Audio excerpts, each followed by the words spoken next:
Hi friends, welcome to Shameeskitchen. എല്ലാവർക്കും സുഖാണല്ലോ.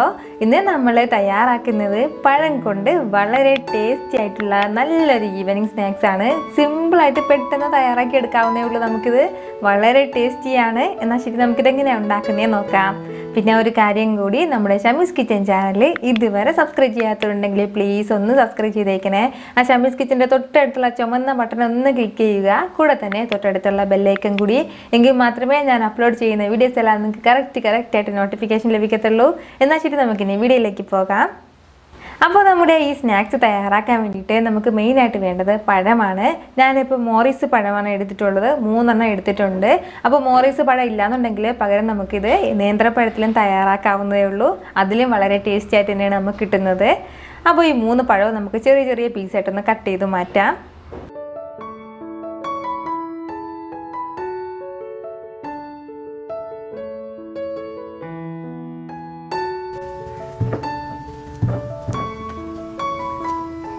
പഴമെല്ലാം ഞാനിപ്പോൾ ഇതുപോലെ കട്ട് ചെയ്ത് എടുത്തിട്ടുണ്ട്. ഈ ഒരു വലിപ്പത്തിന് വേണം നമ്മളിത് കട്ട് ചെയ്ത് മാറ്റാനായിട്ട്.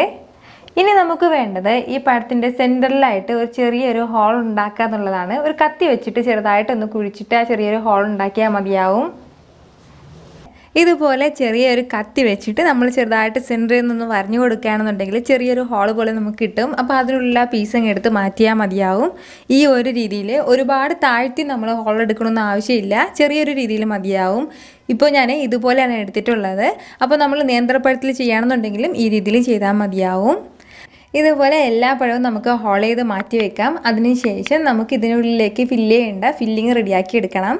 എന്നാൽ ശരി നമുക്ക് പെട്ടെന്ന് തന്നെ ഫില്ലിങ് റെഡിയാക്കി എടുക്കാം. നമ്മുടെ ഈ പഴത്തിലേക്ക് വേണ്ട ഫില്ലിങ്ങിന് വേണ്ടിയിട്ട് ഞാനിപ്പോൾ 1 ടേബിൾ സ്പൂൺ അളവിൽ നെയ്യ് ചേർത്ത് കൊടുക്കുകയാണ്. നെയ്യ് ചേർത്ത് കൊടുത്തു കഴിഞ്ഞാൽ പിന്നെ നമുക്കിതിൻ്റെ കൂടെ വേണ്ടത് ഒരല്പം ശർക്കരയാണ്. ഇതൊരു 50 ഗ്രാമിൽ നിന്ന് ഒരല്പം കുറവായിട്ടേ ഉള്ളൂ. അപ്പോൾ ആ ശർക്കര ചേർക്കാം.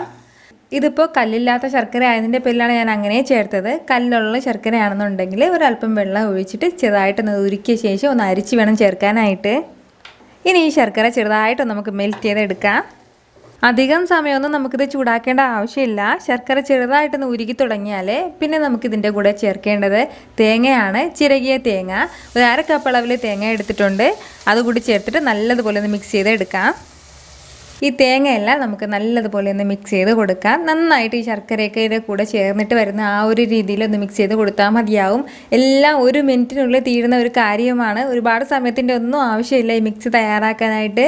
അപ്പോൾ ഈ തേങ്ങ ഇതുപോലെ നന്നായിട്ട് മിക്സായി കഴിഞ്ഞാൽ പിന്നെ നമുക്കിതിൻ്റെ കൂടെ ചേർക്കേണ്ടത് ഒരു 1/2 ടീസ്പൂൺ അളവിൽ ഏലക്ക പൊടിച്ചതാണ്.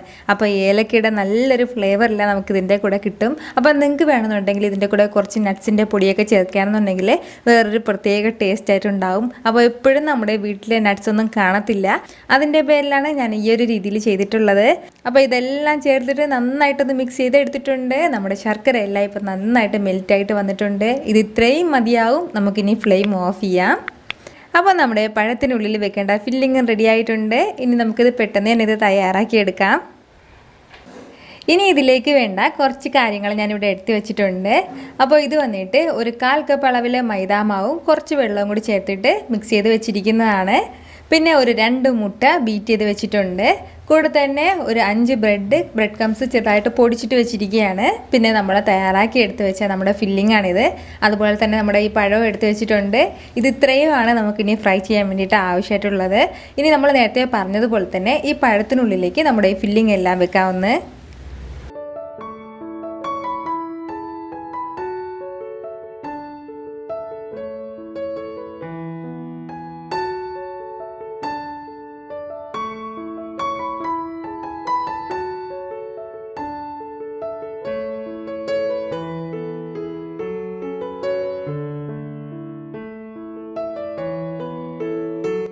ഇനി നമുക്ക് ഓരോ പഴമായിട്ട് മൈദയുടെ ബാറ്ററിൽ ഡിപ്പ് ചെയ്ത ശേഷം അതുപോലെ തന്നെ മുട്ടയുടെ ബാറ്ററിൽ ഡിപ്പ് ചെയ്തിട്ട് നമ്മുടെ ബ്രെഡ് ക്രംസിൽ ഒന്ന് റോൾ ചെയ്തെടുത്താൽ മാത്രം മതിയാവും. നന്നായിട്ടൊന്ന് റോൾ ചെയ്തെടുക്കണം. ബ്രെഡ് ക്രംസ് എല്ലാം ഒരുപാടൊന്ന് പുറത്ത് അപ്ലൈ ആകുന്ന രീതിയിൽ നന്നായിട്ടൊന്ന് റോൾ ചെയ്തെടുക്കണം. അതിനുശേഷം നമുക്കത് മാറ്റി വെക്കാം. ഇതുപോലെ തന്നെ നമുക്ക് ബാക്കിയുള്ളതെല്ലാം ചെയ്തെടുക്കാം. നമുക്കിപ്പോൾ മുട്ട ഇല്ലാന്നുണ്ടെങ്കിൽ പകരം നമ്മൾ സാധാരണ നമ്മൾ ഈ മൈദയുടെ ബാറ്ററിൽ മാത്രം ഡിപ്പ് ചെയ്തിട്ടും ബ്രെഡ് ക്രംസിൽ റോൾ ചെയ്താലും പ്രശ്നമില്ല. ഞാനിപ്പോൾ മുട്ടയുടെ ബാറ്ററിൽ കൂടെ ഡിപ്പ് ചെയ്തെന്ന് വെച്ചാൽ കുറച്ചുകൂടി ക്രിസ്പി ആയിട്ട് നമുക്ക് കിട്ടും. അതും പോയിട്ട് നമ്മുടെ ഈ പുറത്തുള്ള കോട്ടയും കുറച്ച് നല്ല കട്ടിയായിട്ടും കിട്ടും. അതിൻ്റെ പേരിലാണ് ഇത് രണ്ടും ഇപ്പോൾ എടുത്തിട്ടുള്ളത്. ഇതുപോലെ തന്നെ ബാക്കിയുള്ള എല്ലാ പഴവും മൈദയുടെ ബാറ്ററിലും മുട്ടയുടെ ബാറ്ററിലും ഡിപ്പ് ചെയ്തിട്ട് ബ്രെഡ് ക്രംസിൽ റോൾ ചെയ്തെടുക്കാം. ഞാനിപ്പോൾ ഇതുപോലെ എല്ലാം റോൾ ചെയ്ത് എടുത്തിട്ടുണ്ട്. അപ്പോൾ ഇനി നെക്സ്റ്റ് ഫ്രൈ ചെയ്യാന്നുള്ളതാണ്. അപ്പോൾ ഫ്രൈ ചെയ്യുന്ന ടൈമിൽ ഈ ബാക്കി വന്ന ഈ ബ്രെഡ് ക്രംസിൽ കൂടി ഒന്നുകൂടി ഒന്ന് റോൾ ചെയ്തിട്ട് ഇടുകയാണെന്നുണ്ടെങ്കിൽ ഇച്ചിരി കൂടി തിക്കായിട്ട് കിട്ടും നമ്മുടെ ഈ സ്നാക്സ്. എന്നാൽ ശരി, നമുക്ക് സമയം കളയാതെ തന്നെ ഓയിലിലേക്ക് ഇട്ടിട്ട് നല്ലതുപോലെ ഒന്ന് ഫ്രൈ ചെയ്തെടുക്കാം.